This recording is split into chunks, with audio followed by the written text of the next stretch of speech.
Y en la depresión en este momento es uno de las causas más altas de consulta psicológica.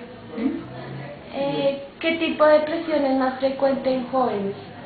Bueno, en jóvenes tiene que ver con crisis existenciales, que no saben quiénes son ellos, y tiene que ver con una dificultad muy grande que están presentando los jóvenes, y es el de no saber qué papel tienen en su casa, no saber cuál es su papel. Entonces quieren, por ejemplo, tener todos los derechos, pero no se conectan con cuáles son las responsabilidades de ellos, y eso los pone en crisis. Un ejemplo: el muchacho quiere tener derecho de llevar a su novia a quedarse en la casa y quedarse una noche entera con su novia y teniendo sexo en la casa de sus papás, pero y la mamá le dice no te lo permito, y el muchacho entra en crisis, que es el colmo que no le permitan tener sexo, si el sexo es un derecho de él, si él sabe qué hace con su cuerpo y todo. Y es como un choque dentro de que por un lado quiere cosas de adulto, derechos de adulto, pero no está combinado con las responsabilidades, porque no cabe en la cuenta de que no es la casa de él, es la casa de la mamá, ¿no? Entonces choca el sentido de realidad. El sentido de realidad es la casa de mi mamá, y en la casa de mi mamá yo no puedo ejercer como adulto, ¿no?, sino tengo que ejercer como hijo. Los adolescentes les cuesta mucho trabajo aceptar su papel como hijo, porque se les ha vendido los padres no han sido claros en qué es ser papá y qué es ser hijo. Entonces a veces hay padres niños que permiten todo, dejan que todo pase, y después quieren poner límites y confunden al adolescente. Entonces cuando el adolescente se siente limitado, dice, ¿y esto por qué? Si yo he hecho todo lo que se me da la gana en la vida.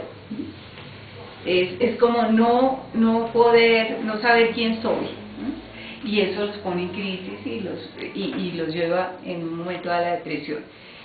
Como otra de las cosas, que como están construyendo su identidad,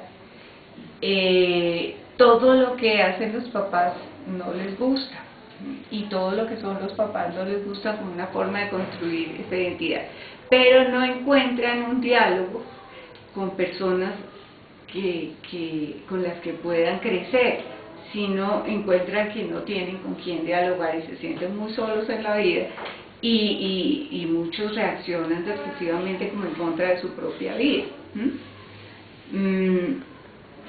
Que sí, es como más básicamente eso, ¿no? Y a veces algunos llegan a pensar que no quieren vivir, que es ideaciones suicidas, o a tener actos autoagresivos hacia ellos mismos. Hay múltiples formas de suicidarse, desde las adicciones hasta cortarse las venas. Pertenecer, por ejemplo, a grupos donde son agredidos. Por ejemplo, las protestas, donde la policía los puede agredir, es otra forma suicida de actuar, que es las pandillas. Entonces, las pandillas, los grupos de protesta, donde buscan que les agredan. Es una forma como, y se está dando incluso grupalmente en jóvenes, ¿no? Lo vimos en el día del trabajo, cómo ellos empezaron a romper cosas y que iban a recibir como consecuencia que la policía los iba a atacar y les iba a dar duro, y hubo muchos heridos ese día.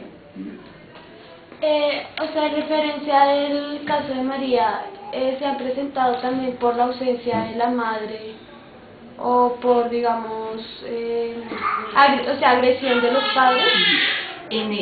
Cada caso es único, y aquí hay que tener en cuenta que unas personas, el concepto de resiliencia es levantarse de la caída. ¿Qué significa? Que no es lo que vivas, sino que vas a hacer con lo que vivas. Aquí en este caso a María la ponen como víctima de las circunstancias y que por eso se deprimió, y como que le justifican su depresión. Pero dos personas viviendo condiciones parecidas una persona puede reaccionar depresivamente y otra puede fortalecer su yo para salir adelante y superar la caída. Incluso uno de los psiquiatras que más habla de resiliencia y que más sabe de resiliencia en el mundo fue una persona que tuvo que vivir el holocausto nazi. Y tuvo que ser internado a los 4 años en un gueto judío, donde son condiciones muy difíciles de vida, presos con su papá y su familia y todo. Él de 4 años, a los 6 añitos mandan a sus papás a las duchas y a sus hermanos, y él logra volarse de las duchas.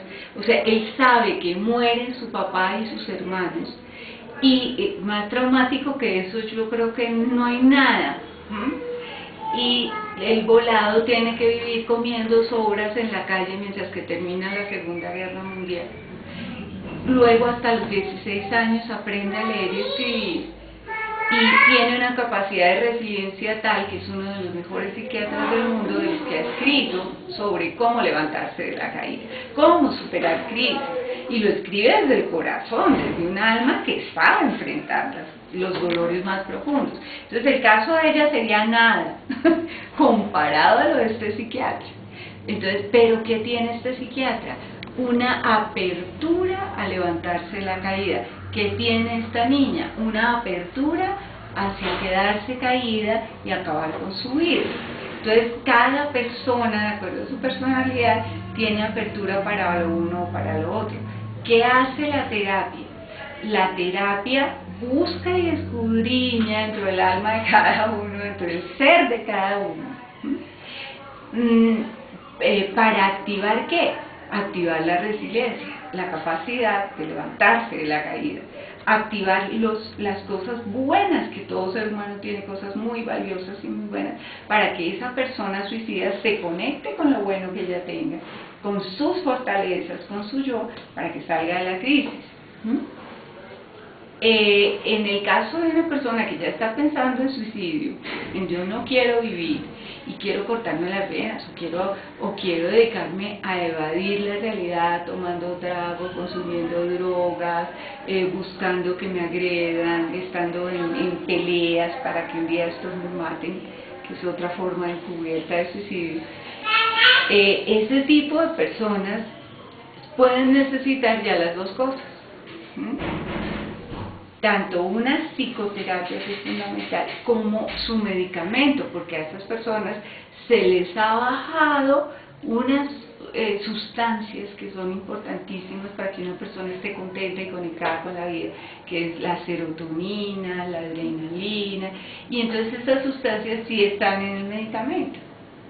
Entonces, por eso sí es importante hacer equipo entre psicoterapia, ya sea psicoterapia con psiquiatra o con psicólogo, y tratamiento psiquiátrico de medicamento para muchas personas que ya no tienen ganas de vivir, que no tienen energía para la vida. Sí es importante hacer esa llave. Otras personas no, y eso lo determina un buen diagnóstico psicológico y psiquiátrico. Otras personas, sencillamente con un proceso de psicoterapia comprometido, ellos se conectan con su propia capacidad de levantarse de la caída, de reinterpretar la vida para descubrir la fuerza del yo que ellos tienen, como lo que descubrió este psiquiatra por las calles, una fuerza del yo que le permitió llegar a ser un psiquiatra brillante y escritor de muchos libros. Porque él hubiera podido quedarse victimizado diciendo: yo soy hijo de judíos, me mataron a mi familia cuando tenía 6 años, me torturaron los nazis, he sufrido todo lo más terrible de la vida, yo no voy a hacer nada en la vida porque ni siquiera aprendí a leer y escribir sino hasta los 16 años, yo no sirvo para nada. Era una opción que él hubiera podido tomar, pero tomó la otra. Entonces siempre aquí yo veo que el poder de elegir de cada uno es muy importante, y no es lo que suceda, sino qué vamos a hacer con lo que sucede. En cuanto a pararse de una caída y de una depresión, sí es muy importante las alianzas que establecemos. Si establecemos alianzas con seres nutritivos que nos brindan amor y nos dan la mano para salir adelante, o seres tóxicos, que son personas que nos hunden, que